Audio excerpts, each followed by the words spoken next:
అదే RTV app వార్తల్ని క్షణాల్లో చదివే అవకాశం ఉంటుంది. ఒక న్యూస్ పేపర్, ఒక టెలివిజన్ ఛానల్ మీ చేతుల్లో ఎప్పుడూ ఉంటాయి. ఎముకల కొరకే చలి మొదలవుతుంది. శీతాకాలం అంటేనే అత్యధికంగా చలి పెట్టే ప్రాంతంగా ఏర్పడుతుంది. ఈ రోజుల్లో ప్రతి ఒక్కరు కూడా చలి నుండి కాపాడుకోవాలని ప్రయత్నం చేస్తుంటారు. చలిలో భాగంగా చిన్నపిల్లలకు సంబంధించి చలికాలంలో ఎలాంటి జాగ్రత్తలు తీసుకోవాలి, వారికి ఎలాంటి రోగాలు వస్తే వాళ్ళని ఎలా ఇబ్బందులు కాకుండా వారికి వైద్యం అందించే అంశానికి సంబంధించి మనతో మాట్లాడేందుకు చిన్నపిల్ల వైద్యుల నిపుణురాలు డాక్టర్ సాధన ఉన్నారు. వారిని అడుగు. మేడం చెప్పండి, చలికాలం అంటేనే చాలా మంది పిల్లలు వణికిపోతూ ఉంటుంటారు. చలికాలంలో తీసుకోవాల్సిన జాగ్రత్తలు ఏంటి చిన్నపిల్లలకి? నమస్తే అండి, నేను డాక్టర్ సాధన. చలికాలంలో ముఖ్యంగా పిల్లలకి చాలా జాగ్రత్తలు అనేది తీసుకోవాలి. ముఖ్యంగా ఈ సంవత్సరం మనకి చలి తీవ్రత చాలా ఎక్కువగా ఉన్నట్టు సూచిస్తున్నారు. సో పిల్లలు ఎక్కువగా నేను మాట్లాడేది ఒక సంవత్సరం లోపు ఉన్నటువంటి పిల్లలకి ఉన్ని దుస్తులు అనేది ధరించాలి. ఒక లేయర్ అంటే లోపల soft breathable clothing, cotton clothing కానీ సిల్క్ క్లాత్ కానీ వేసి దానిపై నుంచి మళ్ళీ స్వెటర్స్, గ్లౌజ్, సాక్స్ మరియు క్యాప్స్ అనేవి ధరించాల్సి వస్తుంది.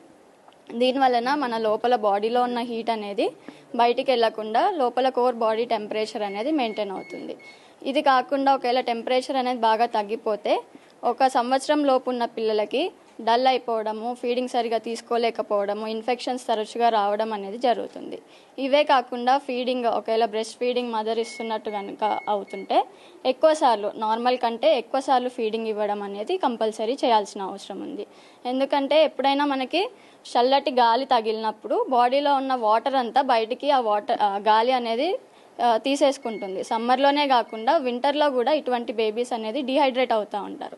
సో ఎక్కువ వాటర్ తాగిపించడము లేదా ఎక్కువ మిల్క్, ఎక్కువ బ్రెస్ట్ ఫీడింగ్ ఇవ్వడం అనేది కూడా ఇంపార్టెంట్ విషయం అన్నట్టు. ఇవే కాకుండా ఈ చలికాలంలో ఎక్కువ మంది ఇంట్లోనే ఉండడానికి ట్రై చేస్తూ ఉంటారు, బయటకు వెళ్ళకుండా. సో ఇంట్లో ఎవరికన్నా పెద్దవాళ్ళకి జలుబు, దగ్గు, జ్వరం ఉన్నా కూడా వెంటనే అది పిల్లలకి సోకే ప్రమాదం ఉంటుంది. సో పెద్దవాళ్ళకు ఉన్నప్పుడు వారు మాస్క్ ధరించాల్సి వస్తుంది. పిల్లలకు కొంచెం దూరంగా ఉండాల్సిన పరిస్థితి ఏర్పడుతుంది. ఒకవేళ పిల్లలకి కనుక నిమ్ము లాంటి లక్షణాలు అనేవి గుర్తిస్తే వెంటనే హాస్పిటల్కి వెళ్ళి ప్రైమరీ చికిత్స కానీ చేసుకోవాల్సి వస్తుంది. ఎందుకంటే అది ఒకవేళ ఊపిరితిత్తులోకి గనక పాకినట్టయితే నిమోనియా వచ్చి ఆక్సిజన్ పెట్టి ఐసీయూలో అడ్మిట్ చేయాల్సిన పరిస్థితి కూడా చూస్తున్నాం మనం. అంటే అత్యధికంగా చలి ఉండడం వల్ల కొంతమంది చిన్నపిల్లలకి దమ్ము లాంటి వస్తూ ఉంటుంది ఈ చలిలో. దానికి ఇంకా తగిన జాగ్రత్తలు ఎలాంటివి తీసుకోవాలి? సో ఆల్రెడీ ఇటువంటి అలర్జీ ప్రాబ్లమ్స్ ఉన్నా కూడా, దమ్ము లాంటి ప్రాబ్లమ్స్ ఉన్న వాళ్ళకి ఈ వింటర్ సీజన్లో వాటి యొక్క తీవ్రత పెరిగి అస్తమానం దమ్ము లాంటి ప్రమాదం వచ్చే జాగ్రత్తలు ఉంటాయి. సో అందుకనే చల్లటి వస్తువులు, డైరెక్ట్ ఫ్రిడ్జ్ నుంచి తీసిన వస్తువులు ఏమీ తాగిపియొద్దు ఆర్ తినిపియొద్దు. ఏదైనా కూడా వామ్ లిక్విడ్స్, గోరువెచ్చని నీళ్లు తాగిపిస్తూ ఉండాలి.